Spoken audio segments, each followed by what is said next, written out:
For a long time, I thought the unconscious mind was just a place where pain gets buried. But I'm beginning to see it differently.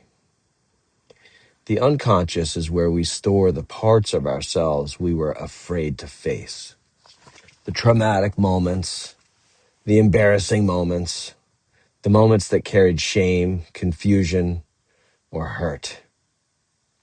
When those things happened, we didn't just push away the event. We pushed away the parts of ourselves that were present during that moment. And that's an important distinction. Because the unconscious doesn't just contain the pain. It also contains the gold. Some of the most beautiful parts of us got tucked away in those crevices. Sensitivity, creativity, strength, truth, love. When the moment felt overwhelming, we made a decision about ourselves in order to survive it. Not consciously, but somewhere inside we formed a belief. Maybe the belief was, I'm not enough. Something is wrong with me. I have to protect myself. I have to control everything. I have to disappear. Those beliefs were intelligent at the time. They helped us get through the moment.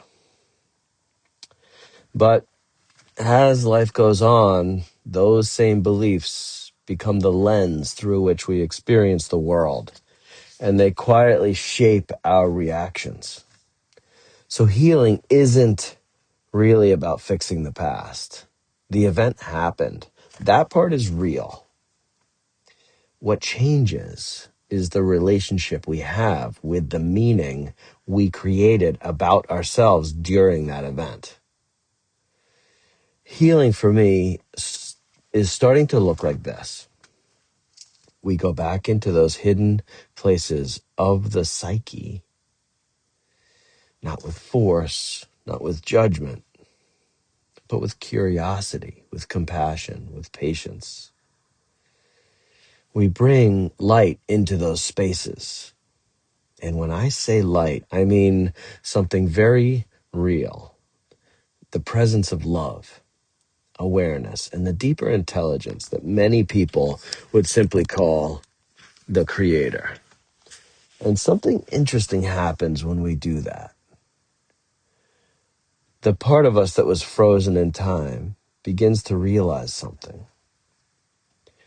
The danger is over. And when that realization lands in the nervous system, the charge starts to dissolve. Not because events disappear, but because we no longer need to protect ourselves from it. The relationship changes. And as that happens, something else begins to open. It feels almost like passing through a layer. On the surface of our lives is the thinking mind, our identity, our habits, the roles we play.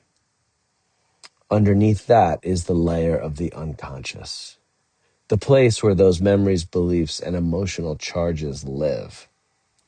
And beneath that, there is something else entirely. Call it presence, call it awareness, call it spirit, call it source, call it God. Different traditions give it different names. But when we move through that layer of shame and fear without being activated by it anymore, what we discover on the other side is connection. Connection to something much larger than the small identity we thought we were. And in those moments, it becomes very clear we are not just this body. We are not just this life story. We are something much bigger, having the experience of being human. And when that realization lands, something relaxes because we spend so much of our lives believing we have to get it right. We take life so seriously. We worry about the future that hasn't happened yet. We replay the past that is already gone.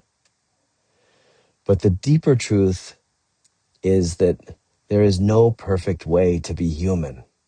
Human life is messy. It's emotional. It's uncertain. It's unfinished. You don't graduate from being human. You just get better at being human. You recognize your patterns faster. You soften sooner. You respond instead of reacting. And the work becomes less about fixing yourself and more about integrating yourself. Bringing all the parts home, the wounded parts, the hidden parts, and the brilliant parts that got pushed into the shadows along with the pain. This is the work I love. Sitting with another human being in conversation and stillness until something begins to move, until a little softness appears, until the relationship to that moment in their life begins to change. There's no formula. Often the tool that helps someone heal hasn't even been invented yet. Sometimes we discover it together in the moment. One insight, one breath, one shift in perspective. And suddenly the space inside that once felt heavy becomes lighter. And the person remembers something they had forgotten.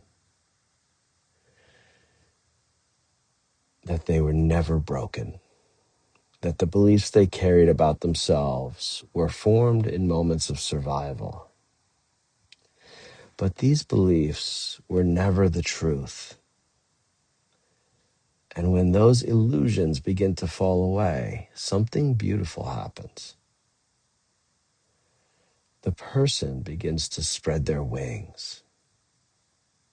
They feel the warmth of the sun again. And they begin to participate in life instead of defending it, instead of defending themselves from it. Because the experience of being human, even with all its messiness, is actually something extraordinary. Until next time, dear ones, take care of yourselves.